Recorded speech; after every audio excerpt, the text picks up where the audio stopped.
Dear students, Namaste. Welcome to my class. So today's topic, Joy Stock Company. So far we have studied first four types of business organization, but now we are studying the Joy Stock Company. Before coming to Joy Stock Company, what's the meaning of company? A company is an association of persons formed for carrying out business activities and has a legal status independent of its member. A company means a group of persons. It's an association. It is formed, it is conducted, it is established. Why? For carrying out or conducting the business activities. After formation of a company, then the company should be registered under Companies Act, then they get the legal status. After registration of that company, then they get the independent legal status. It is the company. Very simple one. Company means it's an association, it's a group of persons. Association of persons that's formed, that is established for conducting business activities is called a company. Now, company can be described as an artificial person having a separate legal entity, then perpetual succession and a common seal. Company is an artificial person. The company is created by law. We are natural persons. We have two legs, two hands, isn't it? We can talk, we can eat, we can run, we can walk. But company, it's an artificial person. It cannot talk, cannot walk, cannot run, but it can buy any asset in its name. It can incur expenses. It can borrow money from the bank. It is an artificial person. We are the natural person, but company is an artificial person created by law. It has a separate entity from its owners. After registration of the company gets the separate legal entity, then it has perpetual succession and a common sale. As you know, we are the natural person, we can put our own sign on the paper, but the company, it can't put its own sign, so it has a seal.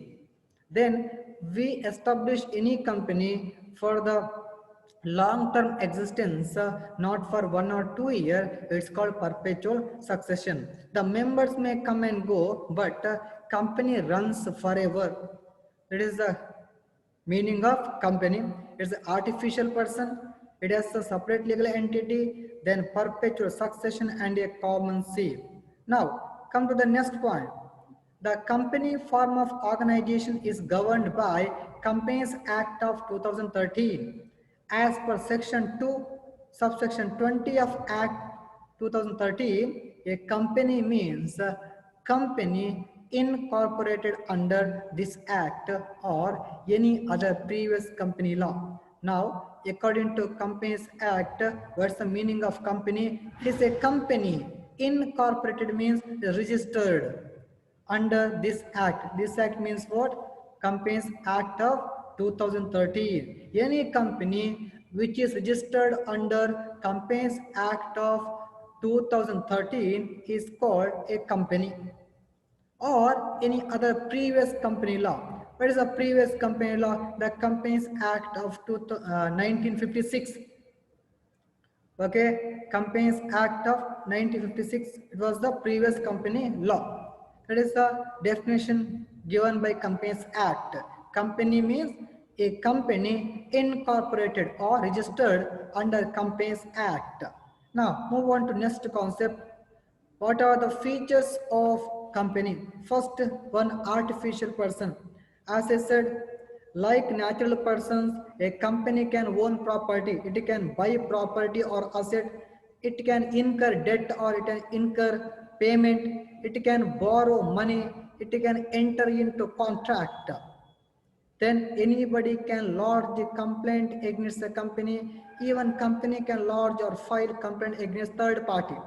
It is an artificial person, but company cannot breathe, cannot eat, cannot run, cannot talk, isn't it? Therefore, it is called artificial person. Is a creation of law. The company is existed only from the point of view of company law. It is an artificial person.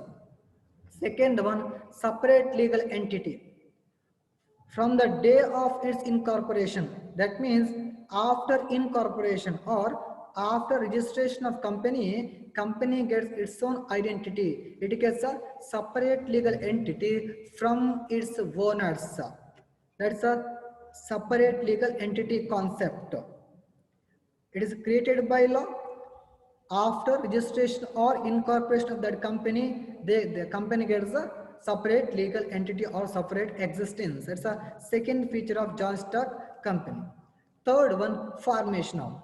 Comparing to sole trading concern, partnership firm, HUF or the cooperative society, the formation of company is a difficult and complicated one. It involves various documents. For example, two important documents of joint stock company: memorandum of association and articles of association. Then again, the incorporation of company is compulsory under Companies Act of 2013, isn't it? Got the point now? The registration or the incorporation of company is compulsory under Companies Act. Again, it needs several documents and several permission from different authority. So comparing to other four types of business organization, the formation of company is very difficult one, very complicated one. It's the third feature of joint stock company. Fourth one, perpetual succession.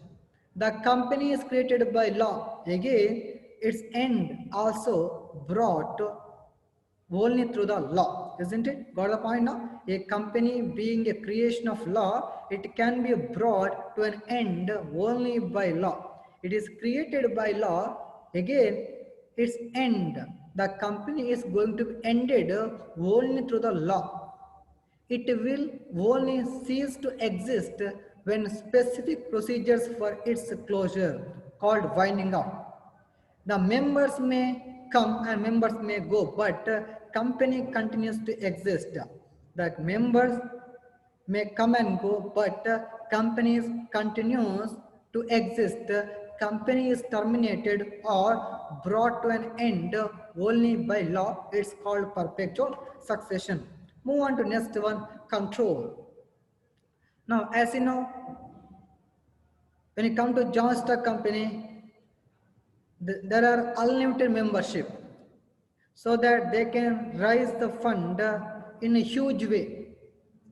Here, the members are called shareholders or investors. Shareholders are the real owners of company. The shareholders, they elect board of directors for management and control of the joint stock company.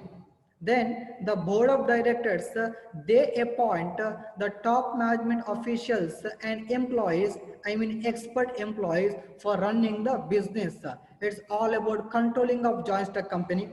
I repeat, here in the joint stock company, members are also called investors or the shareholders. They are the real owners of real owners of joint stock company. Now the shareholders, they elect board of directors. Then board of directors, they appoint top management officials and expert employees for running the business. This is all about the controlling of joint stock company. Then come to the liability of joint stock company. The liability of joint stock company is limited. It means in case of heavy loss in the joint stock company, your private property is not liable for the payment of debt or loan. If company is earning or incurring heavy loss or a huge loss, then they use company's asset or property for settlement of the loan or the debt. So the members, they have the limited liability. Got the point now? In a joint stock company, liability of members is limited, not unlimited. It means what? It means in case of loss in the joint stock company, the company may use the asset of company for payment of debt. That's the sixth feature of joint stock company. Move on to next one, common seal. A company may or may not have a common seal. It's not a compulsory to have the common seal. Okay, if company don't have any common seal, then the person signing the document should be authorized by board's resolution. If company has the common seal, then it must be affixed to the documents such as agreements of the company. It's optional, not a compulsory to have the common seal for joint stock company. When you come to next one, risk bearing. As you know, there are more than lakh or 10 lakh members in the joint stock company. In case of loss, it is shared. When you come to the sole trading concern, there is only a single person. In case of loss or risk, one has to bear all the problems and risk. In case of partnership firm, there may be two or more than two persons. Again, the two or more persons, they are sharing the risk or loss. But in case of joint stock company, there are more than lakhs of members, so the risk is sharing now. So that's all about the risk sharing. The risk of losses in a company is borne by all the shareholders. This is unlike the case of sole proprietorship or partnership firm. That's all about the risk bearing of joint stock company. Move on to next one. What are the merits of joint stock company? First one, limited liability. Here, the liability of members is limited only to the extent of amount unpaid on the shares held by them. There's a limited liability of shareholders is the merit of joint stock company. Second one, transfer of interest. The ease of transfer of ownership adds to the advantage of investing in a company as the share of a public limited company can be sold in the market. If the owners or the members have the share certificate or the share, the members are the real owners of the business concern. If they want urgency in money, if they want money, then they can transfer their share certificate to the another person, or they can sell their share to the another person so that they can get the money. So transfer of interest, only the public company's shares can be transferable. In case any owner, if he wants money, then he can sell its share, he can transfer his share to the third party or to the other party so that he can raise the fund. It is a transfer of interest. Then perpetual existence or the succession. That means the existence of company is not affected by death, retirement or resignation of any member. Got the point? The company has more than lakhs of members. In case of anybody's death, the company doesn't affect. Company will continue to exist even if all the members die. Even if all the members die, then company will continue to exist because company can be closed only through the law, that is Companies Act of 2013. That is the perpetual existence. Then next one, scope for expansion. As you know, here in the joint stock company, we have large membership. We can generate large financial resources. If the company has a large financial resources, then they can expand their business. The joint stock company, they can generate more money from their members. They can borrow the loan from the banks. They can borrow the loan from the financial institutions. So here they have the greater scope for expansion of their business. So scope for expansion or scope for extension of business concern is more in joint stock company. Next one, professional management. As you know, the company, they have the huge money, they have the capacity to bring or hire the professionals or the experts to their business concern.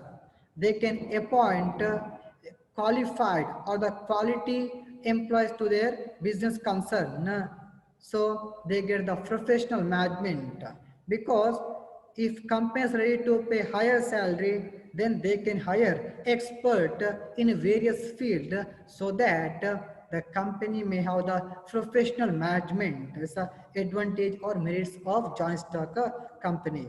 Move on to next one, the limitations of joint stock company. The first limitations of joint stock company is complexity in formation. As I said, the formation of company requires the huge time, effort and extensive knowledge of legal requirement. As I said in my previous slide, we need various documents, various permissions so that the formation of company is not easy. It is a complex one. The complexity in formation compared to the sole trading concern and partnership firm.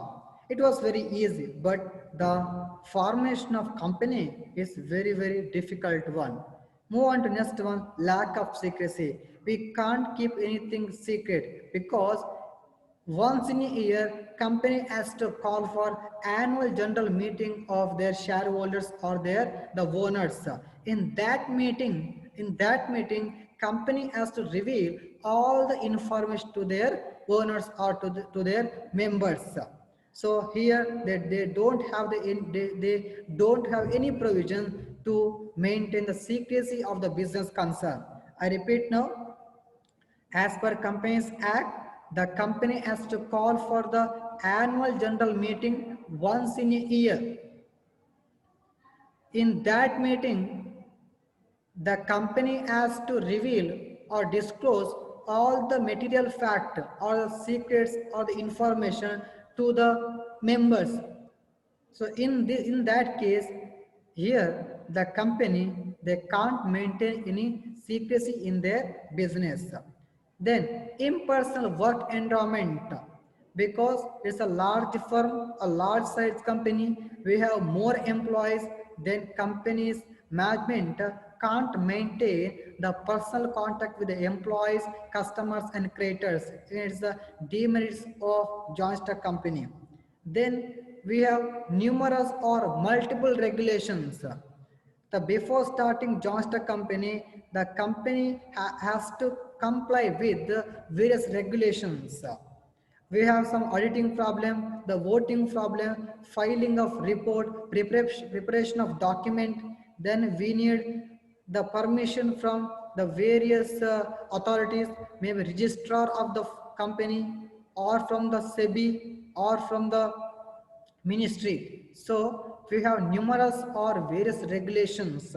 This reduces the freedom of operations of a company and takes away lot of time, effort and money. We need lot of time, lot of effort, lot of money for fulfilling the legal regulations or the numerous regulations.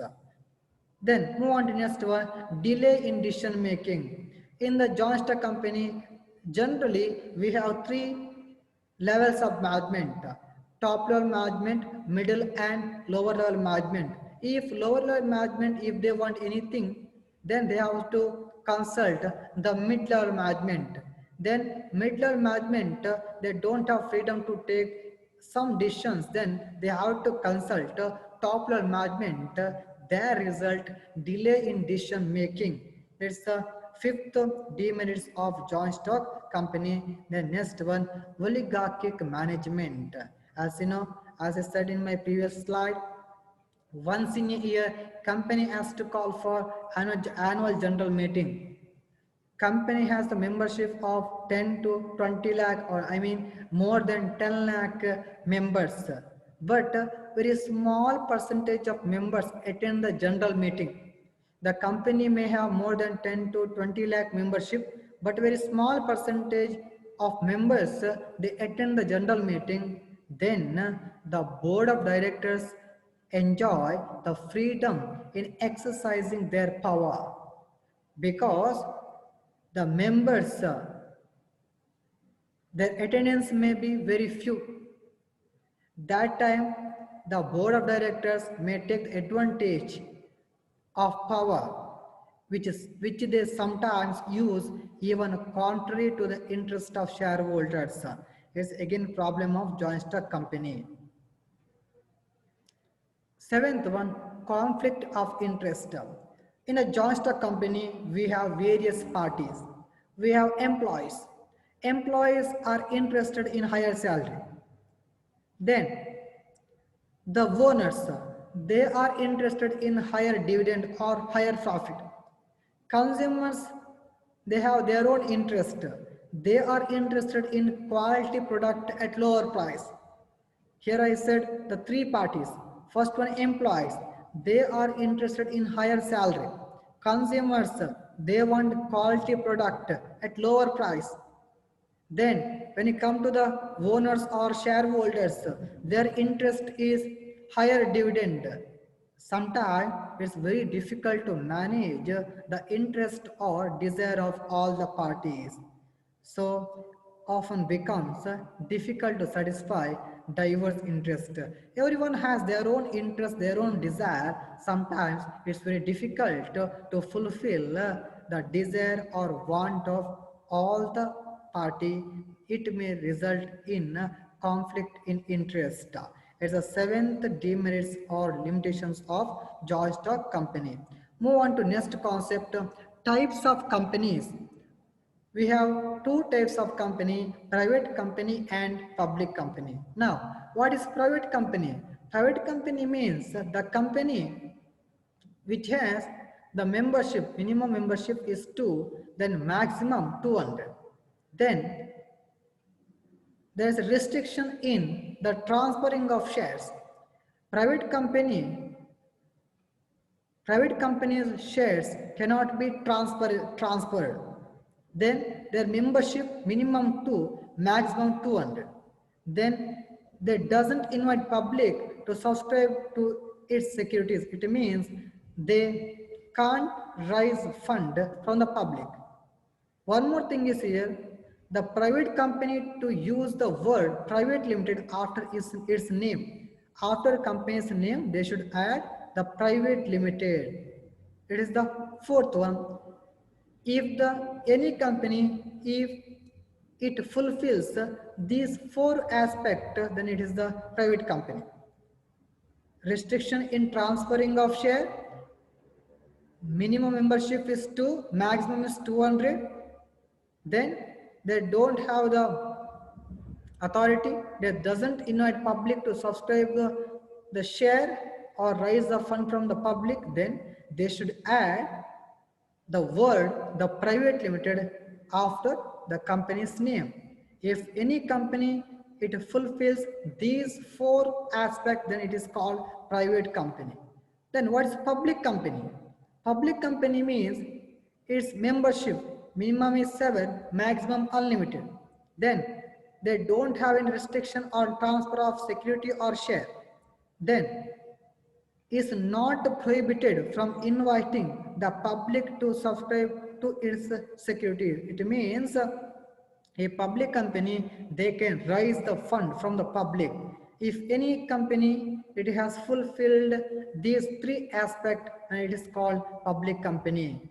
When you come to membership, minimum 7, maximum unlimited, no restriction on the transferring of security or shares, then they can invite public for borrowing the or to subscribe their shares. That's the public company. Now, what are the difference between public company and private company? Difference on the base of members, minimum 7, maximum unlimited. In private company, minimum 2, maximum 200. Second base, minimum number of directors. In a public company, that is 3. In private company, that is 2. Third base, index of member. It is compulsory in a public company, not compulsory in a private company. Fourth base, transfer of shares. No restriction in public company, restriction in private company. Then fifth base, invitation to the public to subscribe to shares. Public company, they can invite public to subscribe their shares, but private company, they can't invite public to subscribe their shares or to their securities. Now, next concept, factors influencing the choice of form of this organization. It means factors should be considered before starting any type of business organization. Simply, we can't start anything. We have to analyze the factors. First factor, cost and ease in setting up organization. The cost of the sole trading concern is very easy. If you have limited money, then it is easy to start a joint stock company. If you are thinking about easiness, I mean the ease, easy and the cost, then you can go for sole trading concern. If you have enough money, then you have the capacity to bear the difficulties, then you can go for joint stock company. Next one, liability. If you are ready to bear unlimited liability, then you can go for partnership firm or for the sole trading concern. If you are fear about liability, then you can go for joint stock company. So here we are studying some factors. We have to study these 6 factors: cost and ease of setting up business organization, liability, continuity, management ability, capital considerations, and nature of business. Have to study these factors, then you have to decide which one is to be selected. So this is the factors that influencing the choice of form of business organization. This is the end of second chapter. Okay, go through it, study well. All the best. See you in the next class. Thank you.